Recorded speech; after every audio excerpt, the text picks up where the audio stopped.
আল্লাহ তাআলার পবিত্র দরবারে লাখো কোটি শুকরিয়া জ্ঞাপন করছে, যে মহান মনিব অত্যন্ত মেহেরবানি করে মাগরিবের পরপর কোরআনের আহ্বানে, কোরআনের এই ময়দানে আমাদের সকলকে হাজির হওয়ার তৌফিক দিলেন। যিনি দয়া করে আমাদেরকে সুস্থ রাখলেন, পবিত্র কোরআনের কথা বলার মতো, শোনার মতো কোরআন মুখী হৃদয় দিলেন, এই সব নেয়ামতের মালিক কে? সেজন্য আমরা আলোচনা শুরুতে মন প্রাণ উজাড় করে অন্তরের সবটুকুন শ্রদ্ধা এবং ভালোবাসা দিয়ে আমাদের মনিব আল্লাহ তাআলাকে শুকরিয়া জানাই, কৃতজ্ঞতা জানাই। সবাই মিলে জোরে জোরে একবার কালিমাতু শুকর পড়ি, আলহামদুলিল্লাহ। রব্বানা লাকাল হামদ হামদান কাসীরা তাইয়্যিবাম মুবারাকান ফীহ। প্রিয় দিনী ভাইরা, আমি আপনাদের সম্মুখে পবিত্র কোরআন মাজিদ থেকে সূরাতুস সফ এর ৯ নম্বর আয়াতে কারিমা তিলাওয়াত করেছি। প্রিয় নবীজি সাল্লাল্লাহু আলাইহি ওয়াসাল্লামের পবিত্র মুখ অনুসৃত একখানা ছোট্ট হাদিসে নববী পাঠ করেছি। আল্লাহ তাআলা তৌফিক দান করলে এখান থেকে কিছু কথা বলবো ইনশাআল্লাহ।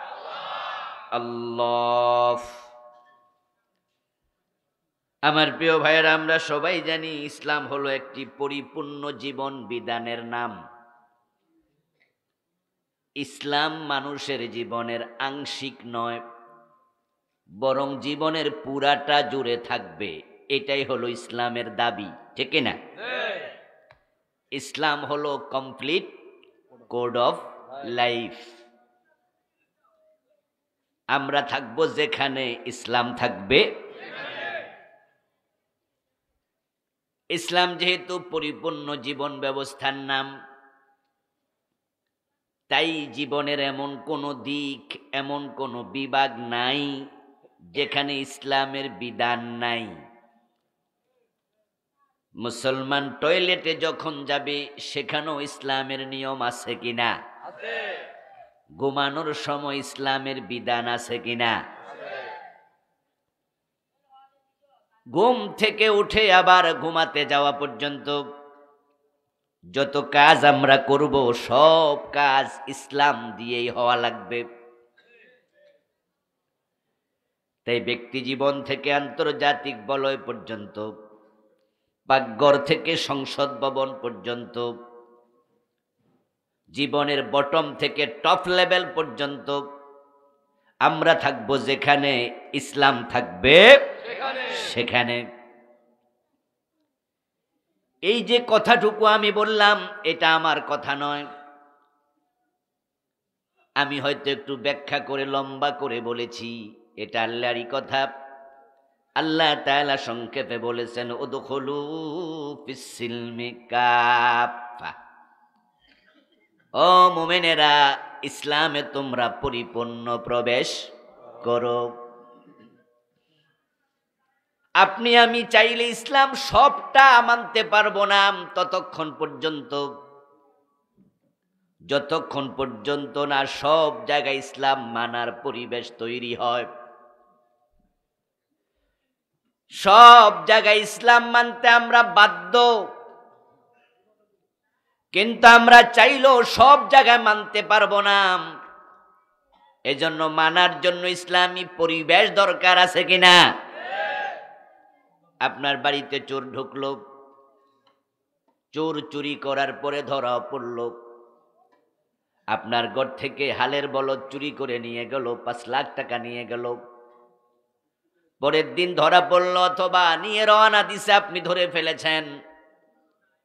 এখন আল্লাহর আইন হলো, চোর ধরে হাত কেটে দাও। এমন আইন কোরআন মাজিদে আছে না নাই? السارق والسارقة فاقطعوا أيديهما আল্লাহ তাআলা বললেন, চোর পুরুষ হোক আর নারী হোক, তাদের হাত কেটে দাও। এই আয়াতের আলোকে প্রিয় নবী মুহাম্মদুর রাসূলুল্লাহ সাল্লাল্লাহু আলাইহি ওয়াসাল্লাম, রাসূলের নাম শুনলে দুরূদ পড়বেন। আবার পড়ুন, সাল্লাল্লাহু আলাইহি ওয়াসাল্লাম। এই আয়াতের আলোকে বলেছেন তিনি, আমার মেয়ে ফাতেমা যদি চুরি করে, আমি ফাতেমার হাতটাও কেটে দেব। এখন চোর ধরে হাত কাটা, এই আইনটা মেনে চলা নফল না ফরজ? এই আইনটা জিনেরা মানবে, ফেরেশতারা মানবে, জঙ্গলের হাতি মানবে, পানির তিমি মাছ মানবে, নাকি মানুষ? কারণ মানুষ হলো জমিনে আল্লাহর একমাত্র খলিফা, তাই আল্লাহর আইন মানুষে বাস্তবায়ন করবে। আল্লাহর মাখলুক আছে লাখ লাখ, কিন্তু খলিফা কয় মাখলুক? কথা বলুন। জিন কি আল্লাহর মাখলুক নয়? ফেরেশতা কি মাখলুক নয়? গাছগাছালি মাখলুক নয়? চন্দ্র তারকা মাখলুক নয়? তারা কি আল্লাহর খলিফা? আল্লাহর খলিফা শুধু মানুষ। এই জন্য আল্লাহর যত বিধান আছে, আইন আছে, সবগুলো বাস্তবায়ন করার দায়িত্ব কার? মানুষের। ইন্নী জাইলুম ফিল আরদি খলিফা। খলিফার কাজ হলো আল্লাহর বিধানগুলো বাস্তবায়ন করবে। এখন আল্লাহ যে বললেন সুর ধরে হাত কেটে দাও, এই আইন বাস্তবায়নের দায়িত্ব কার? মাশাআল্লাহ, কথা বলুন, কার? এই হিসাবে এবার আপনি ওই সুর ধরে হাত কেটে দিতে পারবেন তো? আমার বন্ধু, আল্লাহর আইন মানা তো ফরজ, কিন্তু চোর ধরে হাত কাটার পরিবেশ তো নাই। এখন আপনাদের ইউনিয়নের চেয়ারম্যানের কাছে দিলেন ধরে, ইসলামের ফৌজদারি বিধানগুলো ব্যক্তিগতভাবে কায়েম করার অনুমতিও নাই। এই জন্য রাষ্ট্রের বিধান আছে, আইন হাতে তুলে নিও না, এরকম একটা কথা আছে কিনা? আইন প্রয়োগের জন্য সরকারের নির্দিষ্ট সংস্থা আছে। এই কথার সাথে ইসলামও দ্বিমত করে না।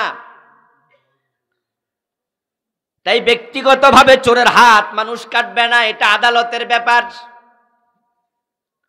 এখন আপনি আমি ধরে নেতাদের কাছে দেব, আইন যারা চালায় তাদের হাতে দেব।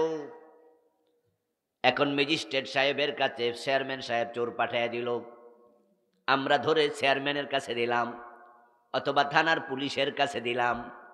থানাওয়ালা ইউনিয়নের চেয়ারম্যান সাহেব ম্যাজিস্ট্রেটের কাছে পাঠাবে। কোর্টে পাঠানোর পরে আপনারা বলুন তো, আমাদের ম্যাজিস্ট্রেট সাহেব চোর ধরে হাত কাটতে পারবে? কাটলে চাকরি থাকবে? অথচ চোর ধরে হাত কাটার আইন মানাটা নফল না ফরজ? কেন পারল না? কারণ সে পরিবেশ নেই। আমাদের দেশে মদ, গাঁজা, ইয়াবা, হেরোইন, ফেন্সিডিল আছে কিনা? ইসলামের বিধান হলো মদ পান করলে 80 বেত লাগাতে হবে, এটা সবাই জানেন। রাসূলুল্লাহ সাল্লাল্লাহু আলাইহি ওয়াসাল্লামের সাহাবী ফারুক আযম ওমর রাদিয়াল্লাহু তাআলা আনহু, উনার ছেলে আবু সাহামা মদ পান করেছিল। উনি আবু সাহামাকেও 80 বেত দিয়েছেন, স্যার দেন নাই। মদ্যপানের অপরাধে প্রিয় পুত্রকে নিজ করে মেরেছ দোররা, মরেছে পুত্র তোমারই চোখের পরে। এখন আমাদের দেশে যদি কোনো মদপানকারী ধরা পড়ে, 80 বেত লাগানোর পরিবেশ আছে? আপনি লাগাতে পারবেন না, ছেড়ে দেন আপনি তাকে ধরে পুলিশের হাতে।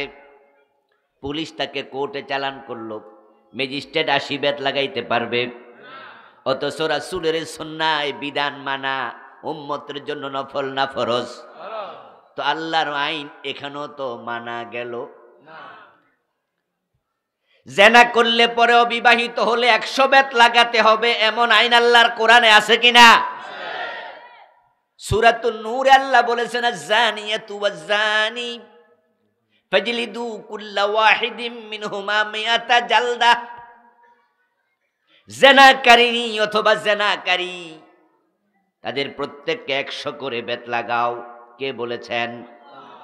একটু জোরে বলুন না, কে বলেছেন? আল্লাহর এই আইন মানা নফল না ফরজ?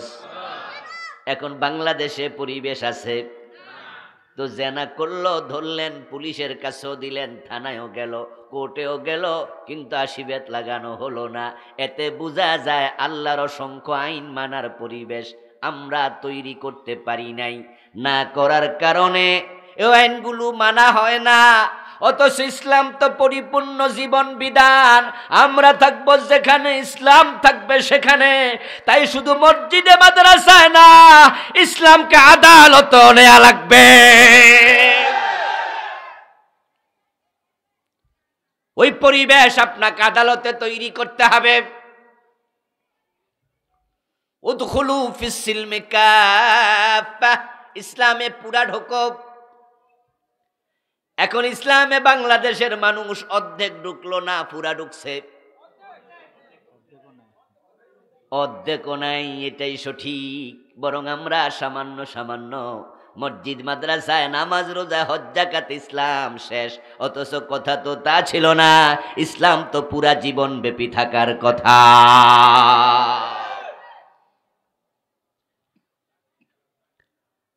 আমি আপনাদের সামনে সূরাতুস সফ পড়লাম, সফ থেকে 9 নম্বর আয়াত। যে আয়াতে কারিমাতে নবী মুহাম্মদুর রাসূলুল্লাহ সাল্লাল্লাহু আলাইহি ওয়াসাল্লামকে আল্লাহ পৃথিবীতে কেন পাঠিয়েছেন সেই প্রসঙ্গে কথা বলেছেন। বিশ্বনবী পৃথিবীতে কেন এসেছেন সেটা জানা আমাদের দরকার আছে কিনা? কারণ রাসূলকে মানা, অনুসরণ করা উম্মতের জন্য নফল না ফরজ? এখন যদি মানতে হয়, মানার আগে জানতেই হবে। আগে মানা না আগে জানা? এজন্য কোরআনের প্রথম আয়াত নাজিল হয়েছে ইকরা, মানে পড়ো, পড়লে জানবা, জানলে মানতে পারবা। রাসূলুল্লাহ সাল্লাল্লাহু আলাইহি ওয়াসাল্লাম কেন পৃথিবীতে এসেছেন এটা আমাদের জানতে হবে। উনার জীবনের লক্ষ্য ছিল দিনের বিজয়, যেটা আল্লাহ তাআলা সূরা সাফের 9 নম্বর আয়াতে, সূরা ফাতের 27 নম্বর আয়াতে, সূরাতুত তাওবার 33 নম্বর আয়াতে, একই কথা 3 আয়াতে বলছেন, 3 সূরাতে। হুয়াল্লাযী আরসালা রাসূলাহু বিল হুদা ওয়া দীনিল হাক্কি লিইয়ুযহিরাহু আলাদ দীনি কুল্লি। সুবহানাল্লাহ। রাসূলুল্লাহ যে জন্য পৃথিবীতে এসেছেন সেটা ছিল দিনের বিজয়। আল্লাহর হাবিব এটাই করেছেন, দিনের বিজয় হয়েছে মদিনায়।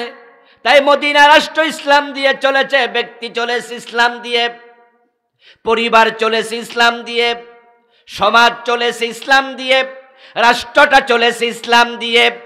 দিনের বিজয় নাই, তাই বাংলাদেশে ব্যক্তিও জীবন ইসলাম দিয়ে চলে না, পরিবার ইসলাম দিয়ে চলে না, সমাজটা তো চলেই না, রাষ্ট্র তো মোটেও চলে না।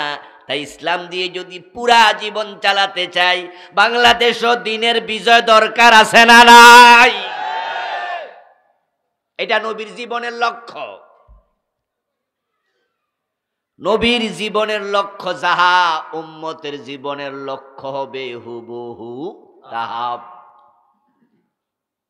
উম্মত নবীকে অনুসরণ করবে তাদের জীবনের প্রতিটি পরতে পরতে। নবী হলেন উম্মতের জন্য একমাত্র আইডল, একমাত্র উসওয়া, কুদওয়া, নামুজাজ, উসওয়ায়ে হাসানা। রাসূলকে সামনে রেখে উম্মত ফলো করবে, পায়ে পায়ে, কদমে কদমে। রাসূল সাল্লাল্লাহু আলাইহি ওয়াসাল্লামের কথার সাথে উম্মত নিজের কথা মিলাবে, রাসূলের কর্মের সাথে উম্মত কর্ম মিলাবে। ইসলামটা রাসূলের ফরমার আলোকে উম্মত সাজাবে। মাথার মাপে টুপি হবে, গায়ের মাপে জামা হবে, রাসূলের মাপে ইসলাম হবে। মাথা আপনার, টুপি আপনার, মাপ আপনার, জামা আপনার, শরীর আপনার, গা আপনার, তাই মাপ আপনার। ইসলাম কি আপনার? ইসলাম কি হুজুরের, পীর সাহেবের, অমুক তমকের? ইসলাম কার? ইসলাম আল্লাহ এবং তার রাসূলের। এবং সূরা নসরের মাঝে এটাই তো আমরা বলি, ইযা জাআ নাসরুল্লাহি ওয়াল ফাতহু ওয়া রাআইতান নাসা ইয়াদখুলুনা ফি দীনিল্লাহ। হে নবী, যখন আল্লাহর পক্ষ থেকে সাহায্য এবং বিজয় আসবে, আপনি দেখতে পাবেন মানুষ দলে দলে আল্লাহর দ্বীনে প্রবেশ করে। কার দ্বীন? আল্লাহর দ্বীন। দ্বীন কার? ইসলাম কার? তো ইসলাম আপনার মাপে কেমনে হবে? ইসলাম তো আপনার না। বাজারে টুপি কিনতে গেলে আপনি মাথায় মিলান, মাথায় মাপে হলো কিনা। যদি আপনার মাথায় টুপির মাপ মতো না লাগে, মিল মতো না লাগে, মাথা যা টুপি বড় আপনি রেখে দেন, মাথা যা টুপি ছোট আপনি রেখে দেন। 5টা 10টা 7টা 3টা 4টা মাপ দেন, মিলে না, একটাও কিনেন না, রওনা দিছেন। দোকানদার বলে, কি ভাই জানেন না? আপনি কোন মাপে তো মিলে না। দোকানদার কয়, না মিললে কি হয়েছে, দাম অর্ধেক নিয়ে যান, নিবেন? আপনি বলেন, আরে ভাই দাম তো পরে, আগে তো মাপে মিলন লাগবো নাকি? মাথা আপনার, টুপি আপনার মাপ মতো হবে না, ওই টুপি নেয় না। জামা মাপ মতো হবে না, সেই জামা কিনে না। যার ইসলাম আল্লাহর রাসূলের মাপ মতো হবে না, তার ইসলাম আখিরাতে আল্লাহ নেয় না। ফেলে দেবেন, নেবেন না, বাতিল। এজন্য আল্লাহ তাআলা বলছেন, কুল ইন কুনতুম তুহিব্বুনাল্লাহ ফাত্তাবিউনি ইউহিব্বুকুমুল্লাহ ওয়া ইয়াগফির লাকুম যুনুবাকুম ওয়াল্লাহু গফুরুর রহিম। সুবহানাল্লাহ। ও নবী, আপনি উম্মতকে বলুন, আপনি ঘোষণা করুন, তোমরা যদি আল্লাহকে ভালোবাসতে চাও, আল্লাহর ভালোবাসা পেতে চাও, ফাত্তাবিউনি, আমি নবীকে অনুসরণ করো।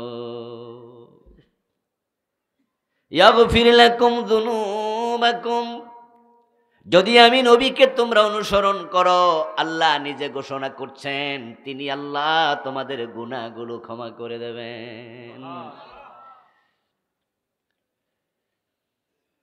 আমরা গুনাহ মাফ চাই, আমরা আল্লাহর জান্নাত চাই। আল্লাহর জান্নাত যদি আপনি পেতে চান, গুনাহ থেকে মুক্ত হয়ে আখিরাতে সফলতা চান, রাসূলের অনুসরণের বিকল্প নেই। যে নবীকে মানবে না, তার নাম উম্মতের কাতারে শামিল হবে না। এই জন্য প্রিয় নবীজি বলছেন, কুল্লু উম্মতি ইয়াদখুলুনাল জান্নাহ, আমার সব উম্মত জান্নাতে যাবে, ইল্লা মান আবা, তবে অস্বীকারী উম্মত জান্নাত পাবে না। কিলা মান আবা ইয়া রাসূলুল্লাহ, প্রশ্ন করা হলো, হে আল্লাহর রাসূল, অস্বীকারী উম্মত কে, যে জান্নাত পাবে না? প্রিয় নবী জবাব দেন, মান আতানি দাখালাল জান্নাতা ওয়া মান আসানি ফাকাদ আবা, যে আপনি নবীকে অনুসরণ করে জীবন চালাবে সে জান্নাতে যাবে, আর যে আমি নবীকে অনুসরণ করতে রাজি হবে না, অস্বীকারী তার কপালে জান্নাত নেই। ও আমার প্রিয় ভাই, রাসূলের উম্মত দাবি করলে জান্নাত পাওয়া যাবে না। অনুসরণ আবশ্যক, অনুসরণ আবশ্যক। আল্লাহর নবী এর জন্য বলছেন, আমার উম্মতগুলো 73 দলে বিভক্ত হবে, তার মধ্যে 72 দল জাহান্নামে যাবে। উম্মত দাবি করলে আপনি জান্নাতি, ব্যাপারটা কিন্তু তা মোটেও নয়। তাফতারিকু উম্মতি আলা 73 মিল্লাতান কুল্লুহুম ফিন্নারি ইল্লা ওয়াহিদা। আমার উম্মত গুলো 73 দলে বিভক্ত হয়ে যাবে, তার মাঝে 72 দল জাহান্নামে ডুববে। তাহলে জান্নাতি মাত্র কয় দল? কিলা মান ইয়া রাসূলুল্লাহ, ক্বালা মান, আল্লাহর হাবিবকে প্রশ্ন করা হলো, হুজুর একটা দল জান্নাতি, মান হিয়া ইয়া রাসূলুল্লাহ, সে দলটা কোনটা? উত্তর দেন, মা আনা আলাইহি ওয়াসহাবি। সব উম্মত জান্নাতে যাবে না, শুধুমাত্র সেই জান্নাতে যাবে যে চিন্তা চেতনায়, চলনে বলনে, কথনে লিখনে, শয়নে জাগরণে, উঠায় বসায়, সব জায়গায় সব সময় আমি নবী এবং আমার সাহাবাদের মত পথ অনুসরণ করে জীবন চালাবে, শুধু ওই লোকটাই জান্নাতে ঢুকবে।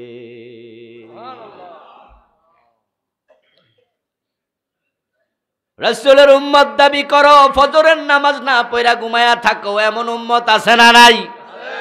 রাসূলের উম্মত দাবি করে সুদে টাকা লাগায়, ঘুষ খায়, মানুষের হক নষ্ট করে, এমন উম্মত আছে কিনা? রাসূলের উম্মত দাবি করে না, শুধু জান্নাতে যাওয়ার স্বপ্ন দেখে, নিজেকে মুসলমান বলে পরিচয় দেয়, অথচ কোরআনের আইনের কথা শুনলে চেহারা কালো হয়ে যায়, এমন মুসলমানও আছে। যে ইসলামী রাষ্ট্রের জন্য নবীজি কত পরিশ্রম করলেন, কত কষ্ট করলেন, আল্লাহর কাছে দোয়া করলেন, ওয়াজআলনি মিন লাদুনকা সুলতানান নাসীরা, ও আল্লাহ আমাকে রাষ্ট্র ক্ষমতা দিয়ে সাহায্য করো। যেই নবী ইসলামী রাষ্ট্রের জন্য চেষ্টা করলেন, আল্লাহর কাছে দোয়া করলেন, হিজরত করলেন, মাইর খাইলেন, আর সেই ইসলামী রাষ্ট্রের ওয়াজ যারা করে তাদেরকে সহ্য করে না, শুধু আল্লাহর আইনের কথা বলার কারণে জেলে ঢুকায়া দেয় আলেম ওলামাদেরকে, এমন জালেম মুসলমানও আছে।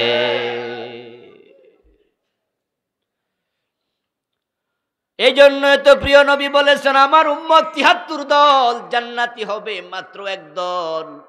এবার আপনারা একটু বলুন তো, জান্নাতি বেশি না কম? এখন মাত্র এক দল জান্নাতি, কত কম।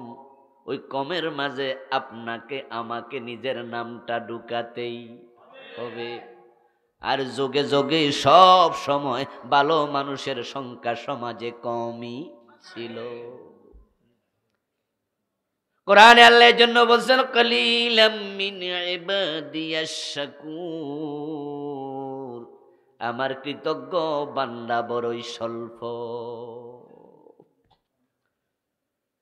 আল্লাহর পথে মানুষ বেশি থাকে না, কমই থাকে। ৯২% নাকি বাংলাদেশে মুসলমান। ৯২% মুসলমানের দেশে তো আল্লাহর দ্বীনের বিজয় এমনিতে হওয়ার কথা। আমরা তো কোরআনের দাওয়াত দেয়া দরকার ছিল না, ইসলামী আইনের দাওয়াত তো হিন্দুদের কাছে দেয়া দরকার, তারা কোরআন বুঝে না। ইহুদি বৌদ্ধের কাছে দরকার দেয়া, তারা কোরআন মানে না। এখন তাদের কাছে যাওয়াই তো দরকার নাই, তারা ৮%, আমরা ৯২%। এত তো লাগে না, শুধু ৫১% আসল মুসলমান থাকলে কোরআনের আইন কেউ ঠেকাতে পারত না।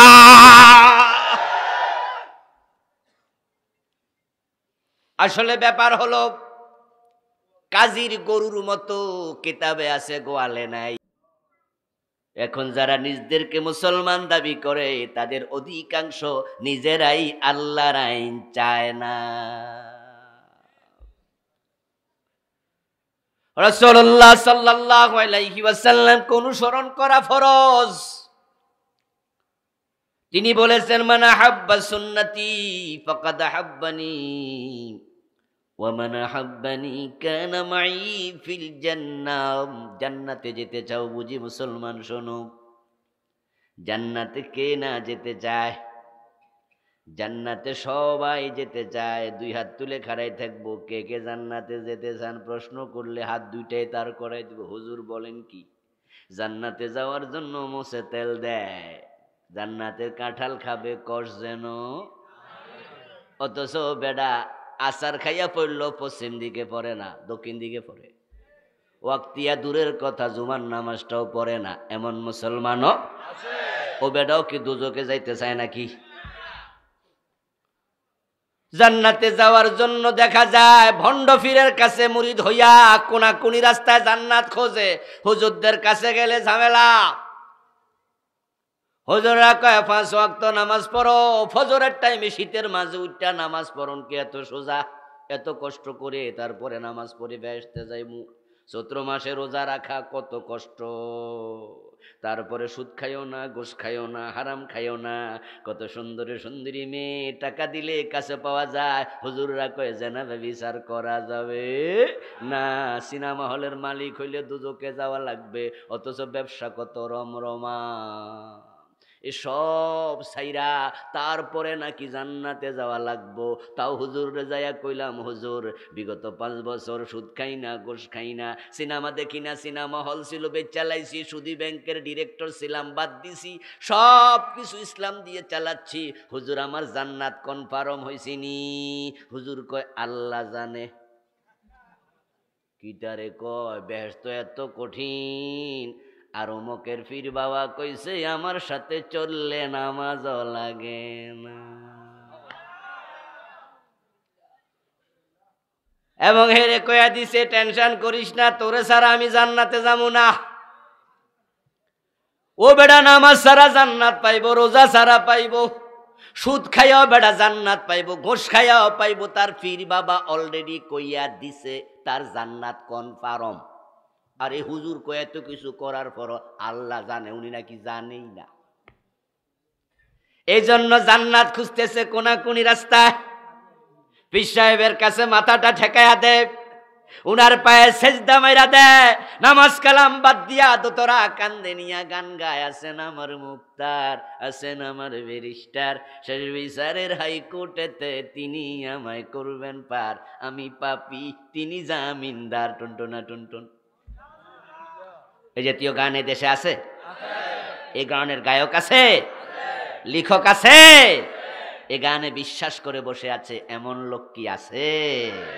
ওরা মনে করছে যে জান্নাত বড় সহজ, পীর বাবার সাথে কইরাই নাকি নিয়ে যাবে। জান্নাত কি তোমার মামার বাড়ির কলা? قال النبي صلى الله عليه وسلم من أحب سنتي فقد أحبني ومن أحبني كان معي في الجنة। উম্মত জান্নাতে যদি যেতে চাও শোনো, যে আমি নবীকে ভালোবাসবে সেই জান্নাত পাবে। আর কে আমাকে ভালোবাসলো তার প্রমাণ হবে আমার সুন্নাত অনুসরণের মাধ্যমে। নবীকে ভালোবাসতে হবে, এটা নবীকে ভালোবাসা ঈমানের দাবি। নবীকে ভালো না বাসলে মুমিন হওয়া যায় না। নবী মুহাম্মদকে ভালোবাসা নফল না ফরজ? লা ইউমিনু আহাদুকুম হাত্তা আকুনা হাব্বা ইলাইহি মিন ওয়ালিদিহি ওয়া ওয়ালাদিহি ওয়ান নাসি আজমাইন। তোমরা যতক্ষণ পর্যন্ত তোমাদের পরিবার পরিজন আপনজন ছেলে মেয়ে মা বাবা সবার চেয়ে আমি নবীকে বেশি ভালো না বাসবে, তুমি মুমিনে হইতে পারবা না। নবীকে ভালোবাসতে হবে জীবনের চেয়েও বেশি। আন-নাবিয়্যু আউলা বিল মুমিনিনা মিন আনফুসিহিম। কোরআনে আল্লাহ বলেন নবীর ভালোবাসা মুমিনের কাছে হবে তার নিজের জানের চেয়েও বেশি। এখন রাসূলকে যে ভালোবাসলেন তার প্রমাণ কি? মান আহাব্বা সুন্নতি ফাকাদ আহাব্বানি। যে আমি নবীর জীবন আচরণ, আমি নবীর জীবন চরিত, আমি নবীর অবয়ব, আমার সব কিছু ভালোবাসবে, মহাব্বত করে অনুসরণ করবে, আমার মতো কথা বলবে, আমার মতো কাজ করবে, আমার মতো চলবে, আমার মতো ভাববে, আমার কর্মের সাথে কর্ম মিলাবে, আমার জীবনের লক্ষ্যের সাথে জীবনের লক্ষ্য মিলাবে। ফাকাদ আহাব্বানি, তখন প্রমাণ হবে সে আমাকে ভালোবাসলো। আর যে আমাকে ভালোবাসবে এভাবে অনুসরণ করে, কানা মাই ফিল জান্নাহ, সে জান্নাতে আমার সাথে ঢুকবে। এই ওয়াজ আপনারা আমার কাছ থেকে যারা এতক্ষণ শুনলেন, এই ইউটিউবের মাধ্যমে যারা এই ভিডিওগুলোর মাধ্যমে শুনবেন, কালকে পরশু শুনতে থাকবেন, আমি আপনার বিবেকের কাছে একটু প্রশ্ন রাখি, আপনি একটু জবাব দেন। জান্নাতে যাওয়ার স্বপ্ন আপনি দেখেন কি? জান্নাতে যেতে চান? চাইলে কি যাওয়া যায়? না। রাসূল বলেছে আমাকে অনুসরণ করলে জান্নাত। এখন রাসূলুল্লাহ সাল্লাল্লাহু আলাইহি ওয়াসাল্লামকে অনুসরণ করলে জান্নাত মিলবে, এটা হলো জান্নাতে যাওয়ার শর্ত। তাই তো আল্লাহ নবীকে পাঠাইছে এবং আল্লাহ বলে দিছে মান আতা'আর রাসূলা ফাকাদ আতা'আল্লাহ, যে ব্যক্তি আমার রাসূল মুহাম্মদকে অনুসরণ করলো সে আমি আল্লাহর অনুসরণকারী হয়ে গেল। অনেকে আবার মনে মনে খুশি, হুজুর তাহলে জান্নাত তো আমাদেরটাও কনফার্ম। কেমনে? আমিও তো রাসূল রে মানি, না মানলে কি মাথায় টুপি দেই নাকি? রাসূলকে না অনুসরণ করলে কি মুখে দাড়ি গজাইছে নাকি? রাসূলকে মানি তাই তো 5 ওয়াক্ত নামাজ পড়ি, রাসূলুল্লাহকে অনুসরণ করি তাই তো মেসওয়াক হাতে নিয়ে 5 বার মেসওয়াক করি, পাগড়িও মাথায় দে, টুপিও মাথায় দে, জিকির আজকারও করি, তাসবিহ তাহলিল করি। আমি বলবো দোস্ত, হ্যাঁ রাসূলকে মানো, রাসূলকে মানো, অনুসরণ করো, কারণ রাসূলকে যে অনুসরণ করবে তাকে জান্নাত দেওয়ার ওয়াদা করেছেন আল্লাহ নিজে। কুল ইন কুনতুম তুহিব্বুনাল্লাহ ফাত্তাবিউনি ইউহিব্বুকুমুল্লাহ ওয়া ইয়াগফির লাকুম যুনুবাকুম ওয়াল্লাহু গফুরুর রহিম। আমার নবীকে মানো, মানলে আমি গুনাহ ক্ষমা করব। গুনাহ ক্ষমার করার মানেই হলো গুনাহ মাফ করে জান্নাত দেয়া। সুবহানাল্লাহ। ও দোস্ত, রাসূলকে মানো মানো মানো, মানলে জান্নাত। তবে হ্যাঁ, মানতে যাইয়া সুবিধাবাদী হইও না। এখন বাংলাদেশের লোকদের সমস্যাটা এখানে বেশি। রাসূল মানে ততক্ষণ সুবিধা আছে যতক্ষণ, অসুবিধা যেখানে রাসূল মানে না সেখানে। এই জন্য মসজিদে ঢুকতে সবাই রাসূল মানে, কে মানে না? আমরা যখন মসজিদে ঢুকি কোন পা দেই, বের হতে কোন পা, এ নিয়ে কারো দ্বিমত আছে? সব দলের লোকেরা এত ডান পা দিয়ে মসজিদে যায়, বাম পা দিয়ে মসজিদ থেকে বের হয়। আল্লাহু আকবার বলে নামাজ শুরু করে, সালাম ফিরে নামাজ শেষ করে। আমার রাসূল যা করেছেন আমিও তাই করি। রাসূল মানি না কইল কে? মাগরিবের ফরজ কয় রাকাত? 2 রাকাত পরে ইমাম সালাম ফিরাইলে আমরা সালাম ফিরাবো না লোকমা দেব? ইমাম যদি বাবা হয় লোকমা দেব না। ইমাম যদি ফির সাহেব হয়, দেখেন রাসূলকে মানতে যাইয়া বাবারেও ছাড় দেব না। রাসূলকে মানি, ফির সাহেব মাগরিবের ফরজ 2 রাকাত পরে সালাম ফিরাইছে, পিছনে মুক্তাদি মুরিদ ফিরকেও ছাড় দেয় না, লোকমা দিয়া দিছে। প্রমাণ করে দিল হুজুর আমরা রাসূলকেই মানি। আপনি পীর হইলে কি হইছে? রাসূলের সাথে মিলে নাই, আপনাকেও ছাড় দেয়া জায়েজ নাই। লোকমা দিলাম, আপনি ফিরে আসেন, ভুল সংশোধন করেন, আরেক রাকাত পইরা সাউ সেজদা দেন, ঠিক কি না? ও আমার প্রিয় ভাই, মসজিদে সবাই রাসূলকে মানে, কিন্তু ঝামেলা এক জায়গায়। মসজিদে যারা রাসূলুল্লাহকে মেনে ঢুকলো, রাসূলকে ফলো করে বের হলো, আল্লাহর নবীর সুন্নাহর স্টাইল ফলো করে নামাজ শুরু করলো, শেষ করলো, ইমাম ভুল করলে ইমামরেও লোকমা দিল। ওই লোকগুলোকে যদি বলেন যে রাসূলকে শুধু মসজিদে মানলে হবে না, আদালতও মানা লাগবে রাসূলের সুন্নাহ, সংসদেও আল্লাহর আইন মেনে দেশ চালানো রাখবে। আমার রাসূল যেভাবে 10 বছর মদিনা চালাইছে, ও নামাজিরা ওইভাবে তোমরাও বাংলাদেশ চালাইতে হবে। তখন নামাজি 2 ভাগে ভাগ হয়ে যাবে, এক ভাগ বলবে জি, আরেক ভাগ বলবে রাজনীতি করেন কেন?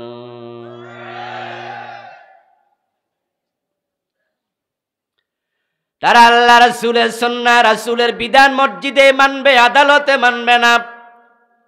তারা মসজিদ হুজুর আল্লাহ রাসূলের সিস্টেমে চালাক এটা মানে, কিন্তু রাসূলের স্টাইলে রাষ্ট্র চালাক এটা মানে না। কারণ তারা বড় চালাক, তারা বোঝে মসজিদ আল্লাহর আইনে চললে অসুবিধা নাই, কিন্তু রাষ্ট্র আল্লাহর আইনে চললে তাদের সিনেমা হল বন্ধ হয়ে যাবে, সুদী ব্যাংক বন্ধ হয়ে যাবে, মদের ব্যবসা বন্ধ হয়ে যাবে। আল্লাহর আইনের দেশ চললে তাদের অনেকের চুরির দায়ে হাত কাটা পড়বে। কারণ দেশের টাকা চুরি করে তারাই আবার কানাডায় বাড়ি বানাইছে।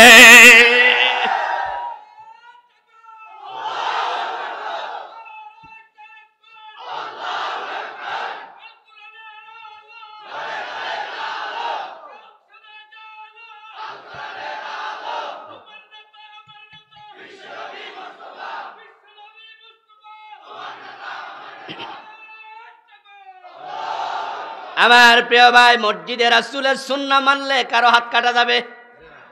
কোনো ক্ষতি হইব? এজন্য সবাই বলে হুজুর রাসূলের মতো করে নামাজ পড়েন।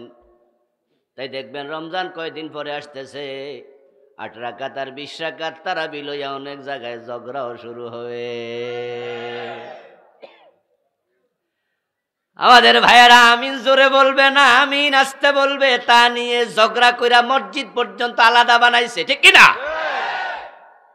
আমি বাংলাদেশে দেখেছি মসজিদের নাম দিছে আহলে হাদিস মসজিদ। তো জিজ্ঞাসা করলাম, জানতে চাইলাম যে মসজিদ আবার আহলে হাদিস মানে কি? হানাফি মসজিদ আছে? ইন্না লিল্লাহি ওয়া ইন্না ইলাইহি, কোথায় দেখলাম না আছে, বাংলাদেশে আছে। আস্তাগফিরুল্লাহ। হানাফি মসজিদ বাংলাদেশে সবই হানাফি, আবার আলাদা করলো কেডা? আবেগে কইরালা ঢেলা ছড়ে। হেরা যদি আহলে হাদিস দিতে পারে আমরা পারবো না কেন? নাকি মসজিদ আলাদা বানাই লাইছে আহলে হাদিস মসজিদ, হানাফি মসজিদ। শাফি মাযহাব থাকলে হেরা বানাইতো শাফি মসজিদ। কারণ কি আহলে হাদিস মসজিদ হলো কেন?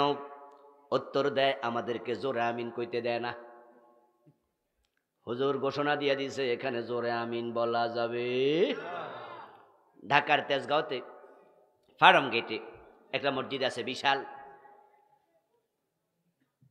পশ্চিম তেস্তুরি বাজার, বিশাল জামা মসজিদ। ওখানে মাঝে মাঝে আমি নামাজ পড়ি, আমিও থাকি ফার্ম গেট এলাকাতেই। ওখানে ওয়ালের মাঝে দেখলাম পোস্টার লাগাইয়া রাখছে, এই মসজিদে জোরে আমিন বলা নিষেধ। আস্তাগফিরুল্লাহ আস্তাগফিরুল্লাহ। অথচ জোরে আমিন বলার হাদিসও আছে, আস্তে আমিন বলার হাদিসও আছে। উনি নিজে লিফলেট লাগাইয়া দিছে। রাসূলুল্লাহর হাদিসের বিরুদ্ধে অবস্থান নিলা কেন? মক্কায় গেলে দেখবেন সেখানে আমরা যারা হানাফি আমরা আস্তে বলি, আমার ডানে আমার বামে দাঁড়ায়া জোরে আমিন বলছে এমন লোক আল্লাহর ঘর কাবাতে আছে না নাই? ওখানে তো ঝামেলা হইল না, বাংলাদেশ হইল কেন? রাসূলের সুন্নাহ এত অনুসরণকারী, আমিন জোরে বলা যাবে না। আবার আরেক দল কয় জোরে যেহেতু বলতে দেও না, এই সুন্নাহ আমরা ছাড়বো না, তাই দরকার হলো আরেকটা মসজিদ বানাইলাম। এখন আলাদা মসজিদ বানাইয়া দিল, নাম দিল আহলে হাদিস মসজিদ। জোরে আমিন ক, মন খুইলা ক, দল বাইন্দা ক, বাধা দেয় আর কেউ আর। রাসূলের সুন্নাহর মহব্বত দেখাইয়া দিছে। এবার বলুন তো, যেই মসজিদে রাসূলের সুন্নাহ আমিন লইয়া ধাক্কা ধাক্কি হলো, সুন্নাহ হাত নিচে বাঁধবে না উপরে বাঁধবে তা নিয়ে ঝগড়া হলো, 8 রাকাত তারাবি না 20 রাকাত তারাবি তা নিয়ে ঝগড়া হলো, ওই মুসল্লিরা আল্লাহর জমিনে আল্লাহর আইন নাই, রাসূল 10 বছর মদিনা কোরআন হাদিস দিয়া চালাইছে, তা নিয়ে অনেকে মুখ চুপ করে বন্ধ করে রাখে। যাতা সুন্নাহ মসজিদের ভিতরে ঢুকাইছ, মসজিদের বাহির বুঝি রাসূলের সুন্নাহ নাই। সুবিধাবাদী।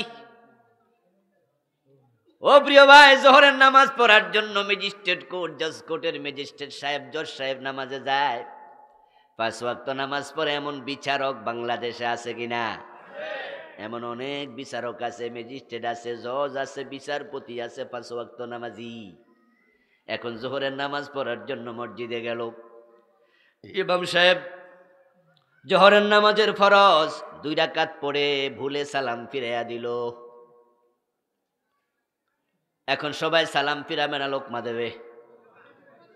ম্যাজিস্ট্রেট সাহেব, জজ সাহেব, আচ্ছা ইমাম সাহেব 2 রাকাত পড়ার পরে বসতে ভুলে গেছে, আরেকদিন 2 রাকাত পড়ে আত্তাহিয়াতু না পড়া খাড়াইয়া গেছে।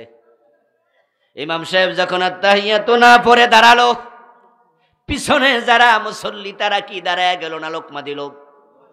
ম্যাজিস্ট্রেট সাহেব লোকমা দেবে না, জজ সাহেব দেবে না। এবার আপনাদের কাছে ফতুয়া জানতে চাই, যারা আলেম ওলামা তারা ফতুয়া দিয়েন, অন্যরাও যদি জানেন আপনারাও দিয়েন, অসুবিধা নাই। 4 রাকাত নামাজের মাঝে ফরজ নামাজে 2 রাকাত পড়ার পরে আত্তাহিয়াতু পড়তে বসতে হবে, এটা ফরজ না ওয়াজিব? ওয়াজিব। ফতুয়া সঠিক। শেষ বৈঠক ফরজ, প্রথম বৈঠক ওয়াজিব। ম্যাজিস্ট্রেট সাহেব লোকমা দিয়ে দিল, জজ সাহেব লোকমা দিল, বুঝাইয়া দিল হুজুর এটা ওয়াজিব। আপনি রাসূলের সুন্নাহ ফলো না করে দাঁড়াইছেন কেন? আপনি বসেন। হুজুরও লোকমা পাইয়া বসে গেল, 2 রাকাত শেষ করলো, আরো তারপরে সালাম ফিরাইল। যদিও মাসালা হলো যদি পা সোজা হইয়া যায় আর বসবে না, পা যদি একটু বাঁকা থাকে বসবে, পা যদি সোজা হয়ে যায় পুরোপুরি তাহলে উনি দাঁড়াইয়াই থাকবে। ওই বৈঠক সারাই নামাজ শেষ করে তারপরে সাজদা দেবে। কারণ যেহেতু নামাজের মাঝে কিয়াম করা ফরজ আর 2 রাকাত পরে আত্তাহিয়াতু পড়া ওয়াজিব, তো ফরজের গুরুত্ব বেশি না ওয়াজিবের গুরুত্ব বেশি? উনি যেহেতু ফরজের মাঝে চলেই গেছে, লোকমা পাইল, ফরজ থেকে আর ফিরে ওয়াজিবে আসবে। আর হাঁটু যদি বাঁকা থাকে তাহলে বসে যাবে। লোকমা হয়েছে, বসে যাও। এখন ওয়াজিব লোকমা, তাই তিনি বসে গেলেন, ওয়াজিব আপনার লঙ্ঘন না করে বসে গেলেন। ম্যাজিস্ট্রেট সাহেব বুঝলো হুজুর ওয়াজিব ছেড়ে দিছিল, লোকমা দিলাম। হুজুর কিন্তু আমার লোকমা নিছে। তারপরে বৈশা আরো 2 রাকাত পরে শেষ করে সাজদা দিছে। এবার ম্যাজিস্ট্রেট সাহেব আদালতের চেয়ারে যাইয়া বসছে। জোহরের পরে শুনানি চলছে, চুরির মামলা, প্রমাণ হয়ে গেছে উনি চুরি করছে। এবার ম্যাজিস্ট্রেট যখন রায় দেয় তখন চোর ধরে হাত কাটো, এ মাসলা কি ম্যাজিস্ট্রেট জানে না? উনি হাত কাটছে না জেলে দিছে? অথচ চোর ধরে হাত কাটা ওয়াজিব না ফরজ? ইমাম সাহেব যেটা ছাড়ছিল ওইটা ফরজ না ওয়াজিব? তো উনি ইমামরে লোকমা দিল, নিজে ফরজের খবর নেই। ওই ম্যাজিস্ট্রেট সাহেব মসজিদে ইমামরে লোকমা দেয়, ওয়াজিব ছুটে গেছে তাই। আর নিজে 30 বছর বিচারক হয়ে বিচার করলো। আল্লাহর আইনে একটা বিচারক করে না, রাসূলের সুন্নাহর আলোকে করে না, পুরা জীবন ব্রিটিশ আইনে বিচার করে জীবন কাটাইলো। এতে প্রমাণ হয়ে গেল পুরা জীবন ইসলাম মানতে তিনি রাজি হন নাই। অথচ পূর্ণ জীবনে ইসলাম মেনে চলা নফল না ফরজ? এখন কেমনে মানবে? ম্যাজিস্ট্রেট সাহেব শুরু ধরে হাত কাটলে তার চাকরিটাও, কারণ তিনি আইনের বইতে পেয়েছেন বাংলাদেশের সংবিধান ফৌজদারি আইনে আছে চোর ধরে জেলে দাও, তাই তিনি বাধ্য হইয়া জেলে দেবেন, হাত কাটতে পারবেন না। কিন্তু ম্যাজিস্ট্রেট তোমাকে বলছি শোনো, তুমি যদি মুসলমান হও তাহলে তোমার কলিজায় ব্যথা থাকা লাগবে। আমি আল্লাহর আইনে হাত কাটতে পারলাম না, তাই তুমি আমি সবাই মিলে আল্লাহর আইনের পরিবেশ বাংলাদেশে কায়েমের চেষ্টা করা লাগবে।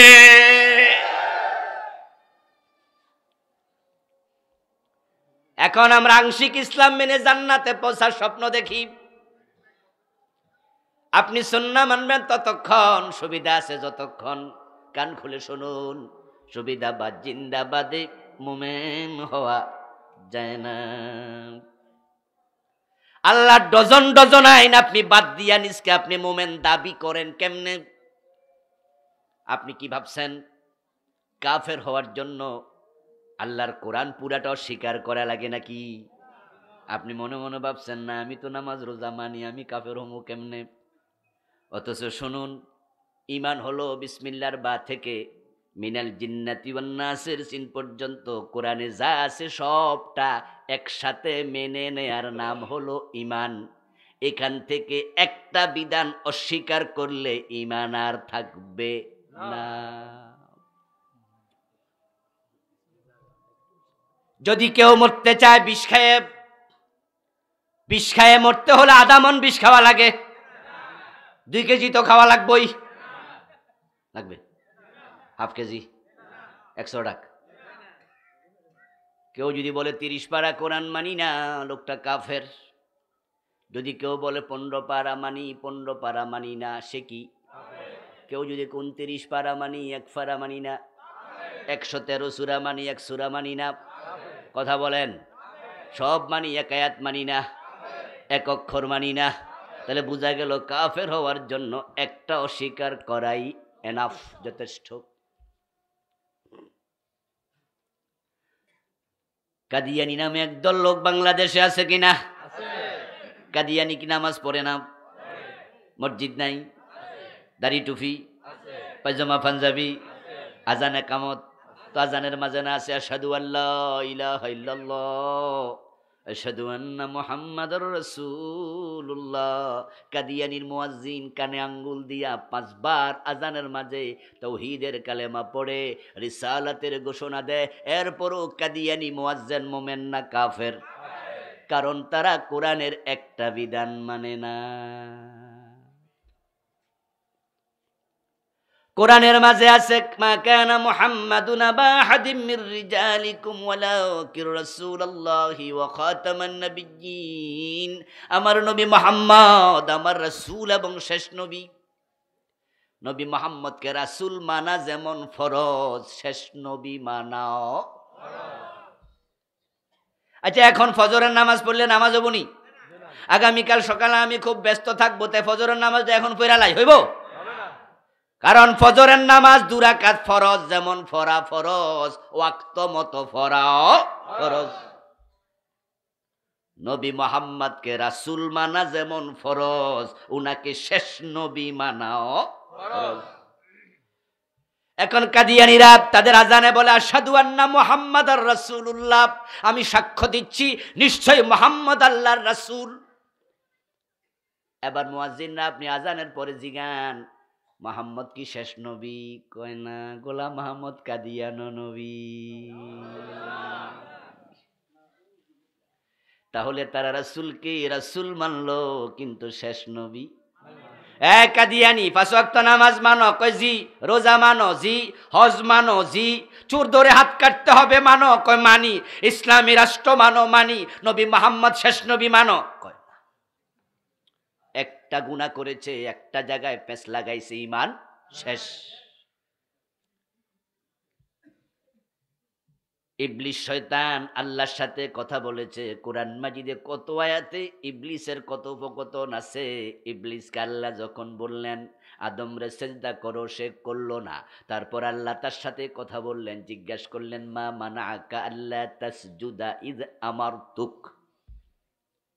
এই ইবলিস, তোকে যখন বললাম আদমরে কেন সিজদা করলি না, আদেশ করেছি, জবাব দে। তখন ইবলিস জবাবে কি বলেছে সেটাও কোরআনে আছে কিনা? ক্বালা আনা খায়রুম মিনহু খালাকতানি মিন নার ওয়া খালাকতাহু মিন তিন। ইবলিসকে আল্লাহরে চিনতো না।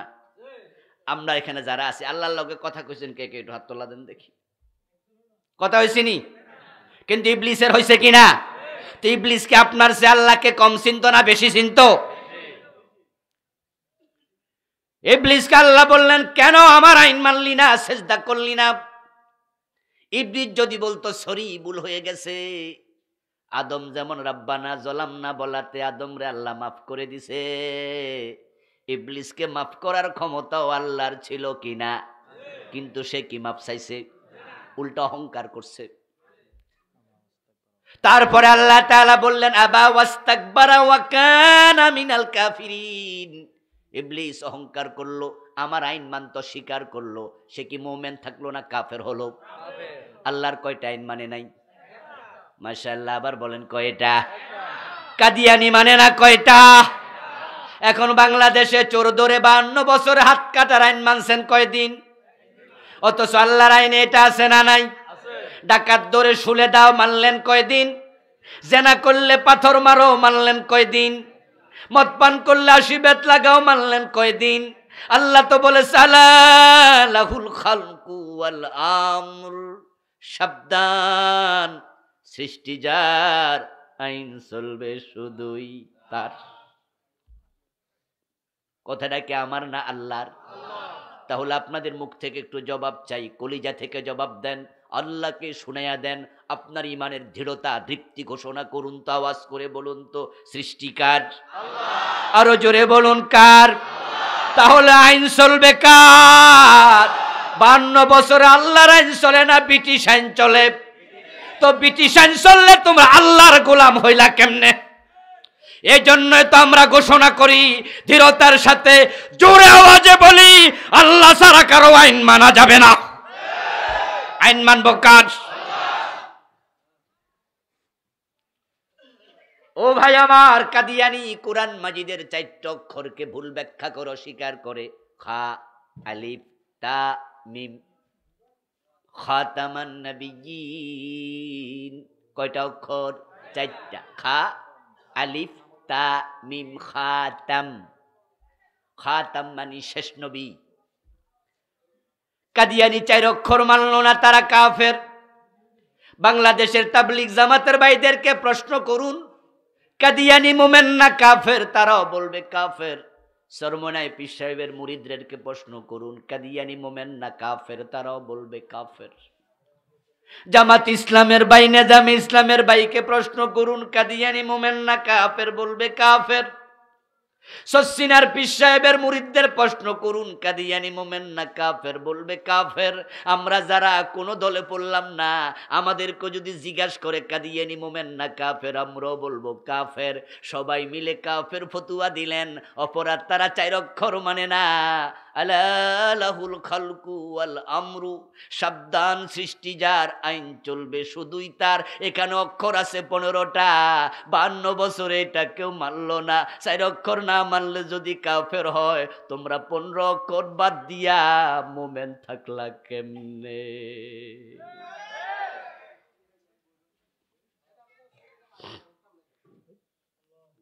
ও প্রিয় ভাই, ইবলিস রে কাফের কও তোমরা, তোমাদের লজ্জা থাকা উচিত।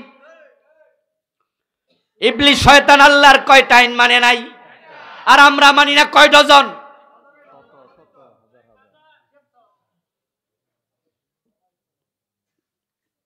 অথচ তুমি তো বলেছো আমি আল্লাহ ছাড়া কাউকে মানি না। লা ইলাহা ইল্লাল্লাহ, এর অর্থ হলো আল্লাহ ছাড়া কারো অস্তিত্ব, কারো অধিনায়কত্ব, কারো বড়ত্ব, কোনো কিছু আমি মানি না। আমি শুধু একজনকে মানি, তিনি হলেন আল্লাহ। সত্যি তুমি যদি আল্লাহকে মানব নাই, তোমার চোখে কেন পানি নাই?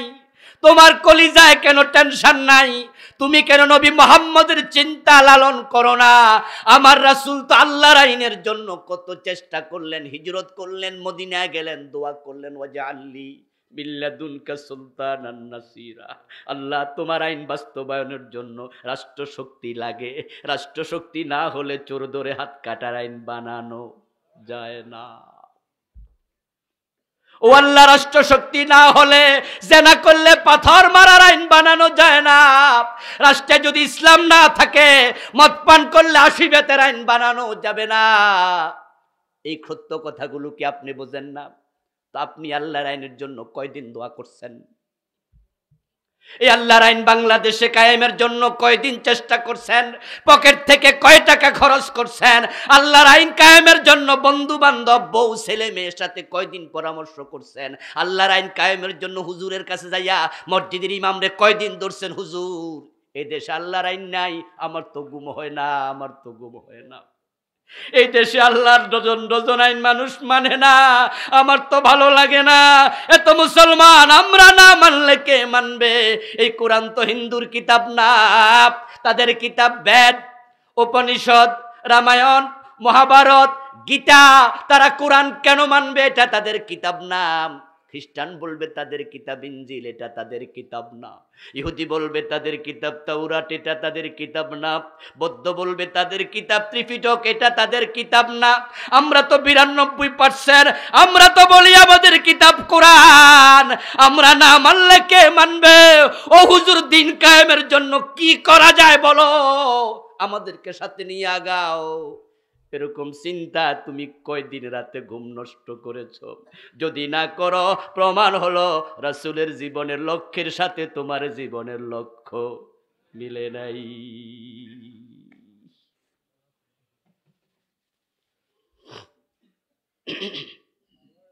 রাসূলুল্লাহ সাল্লাল্লাহু আলাইহি ওয়াসাল্লাম এসেছিলেন এই জমিনটাকে দিনের বিজয়ে, চমৎকার পরিবেশ তৈরি করবেন দিন বিজয় করে। আমার নবী সেটা করেছেন। মক্কায় পারেন নাই, 13 বছর ছিলেন। কারণ দিন বিজয় কিভাবে হবে? মক্কায় সে পরিবেশ নাই। দিন বিজয়ের জন্য কোরআনকে সংসদ ভবন, আইনের ঘরে নেয়া লাগে। অথচ মক্কার সংসদের নাম ছিল দারুন নাদওয়া। ওখানে কোরআন নিয়ে আবু জেহেল নবী মুহাম্মদকে ঢুকতে দেয় নাই। বরং আবু জেহেলের আইন করেছিল, তারা আইন করেছিল লা তাসমাউ লিহাদাল কুরআনি ওয়ালগাউ ফীহি লাআল্লাকুম তাগলিবুন। তারা আইন বানাইছে মুহাম্মদ কোরআন পড়লে সেখানে শুনতেও যাওয়া যাবে না, বরং কোরআন যদি পড়ে ওখানে যারা শুনতে যায় তোমরা গন্ডগোল লাগাইয়া দিও। লা তাসমাউ লিহাযাল কুরআন, এই কোরআন শুনতে যেও না। ওয়ালগাউ ফীহি, গন্ডগোল লাগাও। নাউজুবিল্লাহ পড়েন। প্রিয় নবী সাল্লাল্লাহু আলাইহি ওয়াসাল্লাম মক্কায় পরিবেশ পান নাই, অথচ কোরআন নাজিল হয়েছে শুরু মক্কাতে। 114 সূরার মাঝে সবচেয়ে বেশি সূরা নাজিল হয়েছে কোথায়? মাত্র 28টা মদিনায়, বাকি সব মক্কায়। আবু বকর, ওমর, উসমান, আলী সহ, তলহা, জুবায়ের সহ আশারায়ে মুবাশশারা 10 জন বড় বড় সাহাবী, সবার বাড়ি ছিল মক্কায়। আল্লাহর হাবিবের ইন্তেকালের পরে বড় 4 জন খলিফা যারা 30 বছর ইসলামী রাষ্ট্র পরিচালনা করেছিলেন, এই 4 জনের বাড়িও ছিল কই? আবু বকরের বাড়ি কোথায় ছিল? ওমরের বাড়ি, ওসমানের বাড়ি, আলীর বাড়ি রাদিয়াল্লাহু তাআলা আনহুম আজমাইন। রাসূলের বাড়ি মক্কায়। 10 জন বড় বড় মশারায়ে মুবাশশারা সাহাবীর বাড়ি মক্কায়, 4 খলিফার বাড়ি মক্কায়। কিন্তু ইসলামের বিজয়ের পরিবেশ মক্কায় ছিল না, কারণ সেখানে আবু জেহেল, আবু লাহাব, উতবা, শাইবা, ওয়ালিদ বিন মুগীরা, এই জালেমগুলো কোরআন সংসদ ভবনে ঢুকতে দেয় নাই দারুন নাদওয়াতে। আল্লাহর ইশারায় প্রিয় নবী হিজরত করে মদিনায় চলে গেলেন।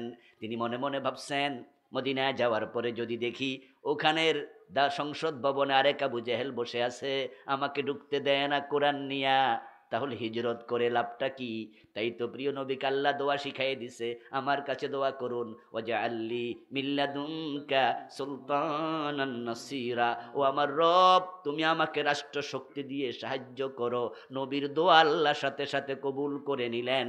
মদিনায় যেতে দেরি, মদিনার লোকেরা রাসূলকে কান্দে নিয়ে নাচতে নাচতে রাষ্ট্রপ্রধান বানাতে আর দেরি করে নাই। আউস গোত্রের লোকেরা, খাজরাজ গোত্রের লোকেরা সবাই মিলে প্রিয় নবীকে মক্কা মদিনার প্রেসিডেন্ট বানায়া দিলেন। কোরআন চলে গেল সংসদ ভবনে।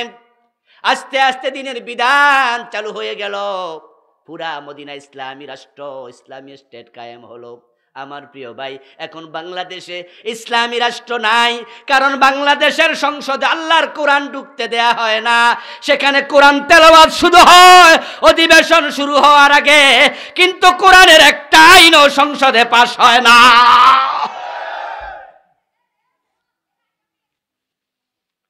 অথচ সংসদ ভবনে প্রধানমন্ত্রী মুসলমান, প্রেসিডেন্ট মুসলমান। এ 52টা বছর কোন প্রধানমন্ত্রী হিন্দু হয় নাই, কোন খ্রিস্টান প্রেসিডেন্ট হয় নাই, কোন আইনমন্ত্রী বৌদ্ধ হয় নাই, সবাই মুসলমান। এরপরও তারা সেখানে কোরআনের আইন পাশ হতে দেয় না।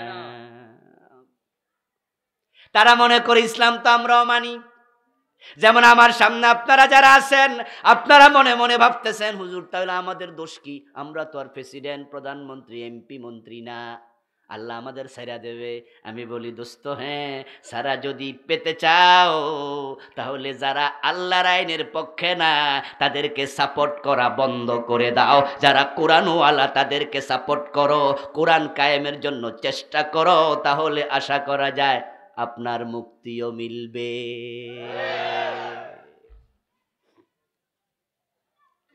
আমি ওয়াজ করেছি আজকে, তাই বলে কালকেই কি ইসলামী রাষ্ট্র হয়ে যাবে? ব্যাপারটা কি এত সোজা? কথা বলেন, এত সোজা? এরপরও বলতে হবে, বলে যেতে হবে। জানি না আমার মৃত্যু কবে এসে যায়, এমনও তো হতে পারে আজ আমার মৃত্যু হয়ে যাবে। আমি আল্লাহর কাছে কোরআনের পক্ষে থাকা অবস্থায় মরতে চাই।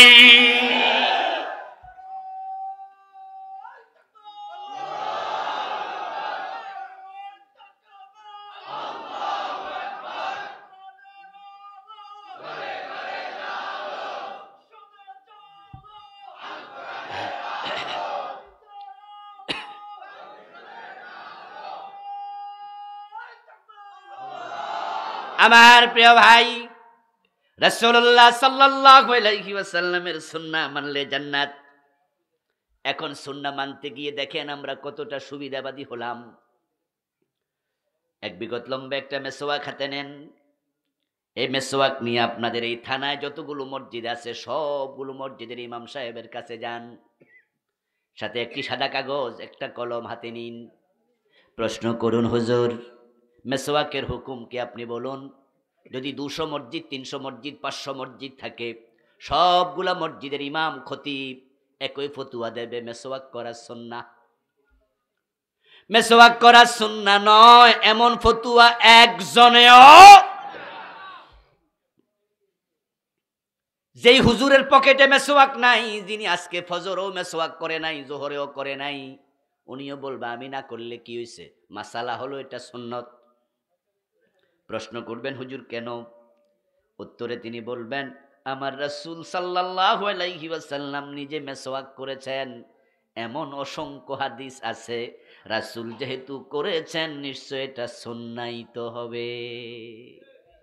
মাইক আওয়াজ বাড়ায় দাও। বাইরের মাইক বন্ধ, তাহলে এইখানে আওয়াজটা একটু বাড়ায় দাও যেন আমি বেশি শুনি। আমার রাসূল যেহেতু মেসওয়াক করেছেন তাই তো এটা সুন্নাহ হবেই।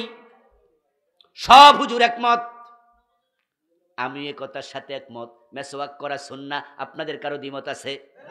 আপনারাও একমত। বাংলাদেশের 18 কোটি মানুষ, 16 কোটি মুসলমান একমত হয়ে গেলাম। এবার পরের দিন 2.5 হাত লম্বা একটা তলোয়ার লইয়া ওই হুজুরদের কাছে এবার যান, হুজুর প্রয়োজনে অন্যায়ের বিপক্ষে তলোয়ার হাতে নিয়ে জেহাদ করার হুকুম কি, এটাও একটু আজকে বলেন। দেখবেন কত হুজুর আছে দৌড় মারবে, চেহারা কালো হবে, বাইরে আমার চাকরিটা খাইস না, কারণ জেহাদের পক্ষে ফতুয়া দিলে জঙ্গির মামলাও খাওয়া লাগে।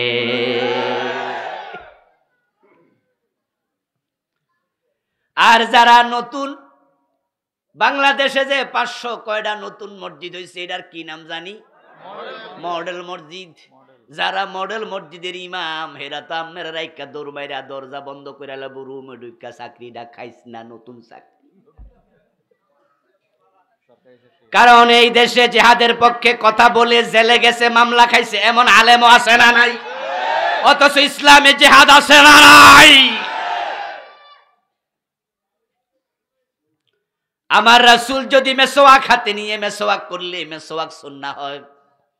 আমার রাসূল কি 27টি যুদ্ধে অন্যায়ের বিরুদ্ধে তলোয়ার হাতে নিয়ে জিহাদের ময়দানে সেনাপতি ছিলেন না? তাহলে জিহাদ সুন্নাহ এটা অস্বীকার করলে ঈমান থাকবে কেমনে? ও প্রিয় ভাই, মেসওয়াকের কথা আল্লাহর কোরআনে এক জায়গাতেও নাই। সুন্নাহর কথা আছে কিন্তু রাসূলের অনুসরণের কথা আছে, কিন্তু মেসওয়াকের কথা আলাদাভাবে কোরআনে নাই, অসংখ্য হাদিসে আছে। এজন্য আমরা বলি মেসওয়াক সুন্নত। কিন্তু বলুন তো প্রিয় নবীজি 27টি যুদ্ধে সেনাপতি ছিলেন, ওই জিহাদের কথা আল্লাহর কোরআনে আছে না নাই? আছে। 2-4 বার না আরো বেশি? জিহাদের কথা আছে 500টি আয়াতে।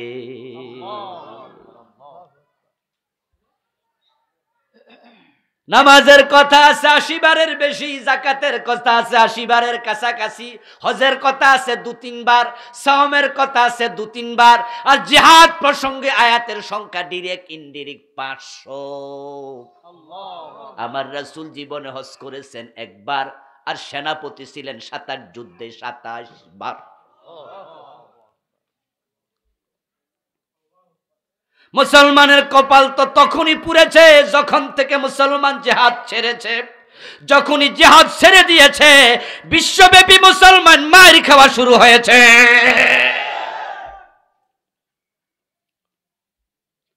আগেকার মুসলমানরা জান্নাত খুঁজতো তলোয়ারের ছায়ার নিচে। রাসূলুল্লাহ সাল্লাল্লাহু আলাইহি ওয়াসাল্লাম বলেছেন, আল জান্নাতু তাহতা জিলালিস সুয়ুফ। তোমরা জান্নাত যদি পেতে চাও, খুঁজতে চাও, তলোয়ারের ছায়ার নিচে জান্নাত আছে। মুজাহিদ যুদ্ধের মাঠে শহীদ হয়ে যায়, যদি শহীদ হয়ে যায়, শহীদ হতে দেরি, আল্লাহর জান্নাতে ঢুকতে 1 সেকেন্ডও দেরি হয় না। ডাইরেক্ট জান্নাত, ডাইরেক্ট জান্নাত, ডাইরেক্ট জান্নাত। আর এখন আমরা জান্নাত খুঁজি মসজিদের কোনায় ঢুকে, মুসলমান জিহাদ ছেড়ে দিয়া দল বাইদা গাট্টি কোট্টা লইয়া মসজিদে ঢুকেছে। তাসবির দানার ভিতরে জান্নাত খোঁজে। এটা 100 দানা ছিল, এখন 1000 দানা লম্বা হয়েছে। আল্লামা ইকবাল রাহিমাহুল্লাহ আফসোস করে বলেছিলেন, সার কি সের পর বিল্লি খেলে রাহি, कैसा है मुसलमान को बदनसीब, शहादत की तमन्ना भूलगी और तस्बीह की दानों में जन्नत ढूंढ रही। ओ मुसलमान सकाल सन्ध्या जिकिर करो, ওযকুরুল্লাহ যিকরান কাসীরা, বেশি বেশি আল্লাহর জিকির করো। এগুলো করতে হবে, এটা নফল, এটা নফল। সকাল সন্ধ্যা জিকির করো, বেশি বেশি জিকির করো, এটা হলো নফল। আর অন্যায়ের বিরুদ্ধে জিহাদ নফল না ফরজ? গুরুত্ব কোনটার বেশি? তো জিহাদ সাল্লা কেন? জিহাদ সাল্লা কেন? আল্লামা ইকবালের জন্য আফসোস করে বলেন, মুসলমান তো ছিল সিংহের জাত, তারা পৃথিবীর যেখানে ছিল বিজয় তাদের পায়ে চুমু দিয়েছিল। কবি নজরুল চমৎকার ভাবে বলেছেন, অরুদ পৃথিবী করেছো শাসন, দুলার তখ্তে বসে, খেজুর পাতার প্রাসাদ তোমার বারে বারে গেছে খসে। অর্ধ দুনিয়া তো আমাদের হাতে ছিল। মুসলমান পারস্য সাম্রাজ্য শাসন করেছে, রোম সাম্রাজ্য শাসন করেছে, স্পেনে 800 বছরের মতো কালেমার পতাকা পতপত করে মুসলমান উড়াইছে। এ ভারত উপমহাদেশ 1000 বছরের বেশি আমরা মুসলমানরাই শাসন করেছি। আর এই দেশটা আমরা চালাইছি, পুরো উপমহাদেশ। আর এখন আমাদের পায়ের তলায় মাটি নাই। মুসলিম দেশ আছে 65, ওআইসির সদস্য 57, মুসলমানের সংখ্যা 200 কোটি।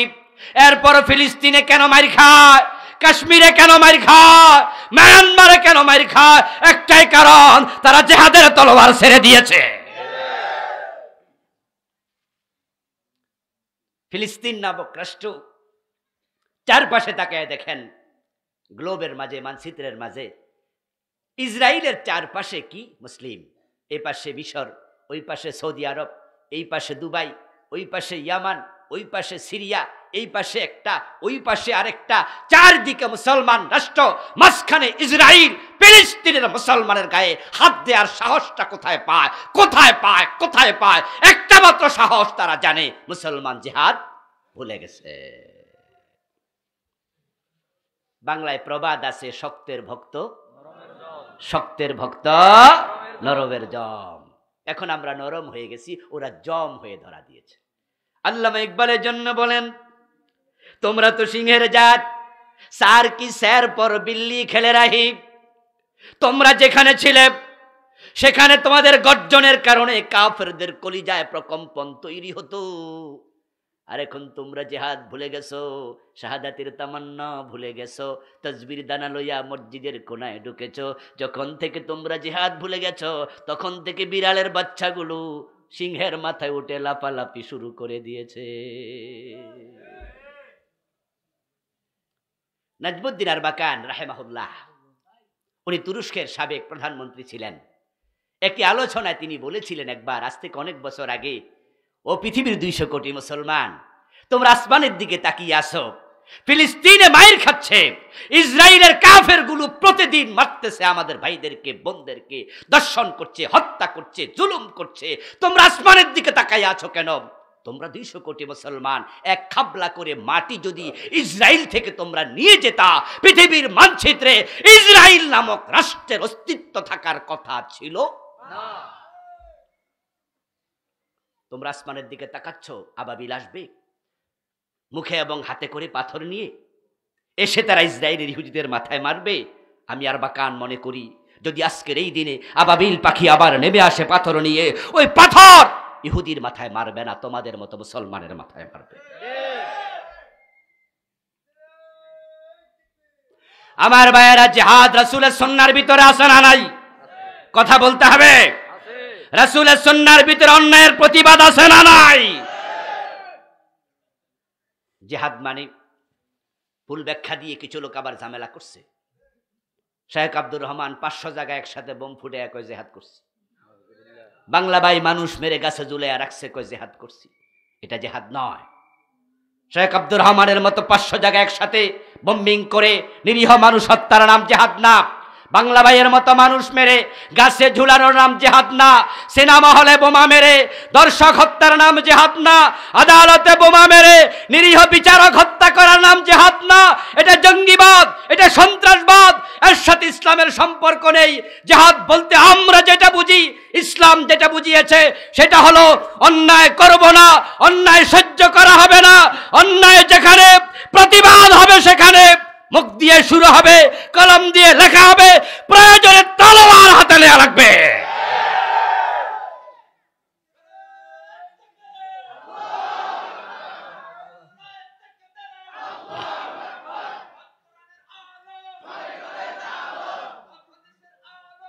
আমার প্রিয় ভাইয়েরা, এখন বাংলার জমিনে কোরআনের বিধান কায়েমের জন্য আমরা যদি চেষ্টা শুরু করে দেই, সবাই মিলে আমরা একমত হয়ে যাই, প্রিয় নবীর জীবনের লক্ষ্য দিনের বিজয়, তার সাথে আমাদের জীবনের লক্ষ্য মিলিয়ে দেই, আমরা 92% কেউ ঠেকাতে পারবে না ইনশাআল্লাহ।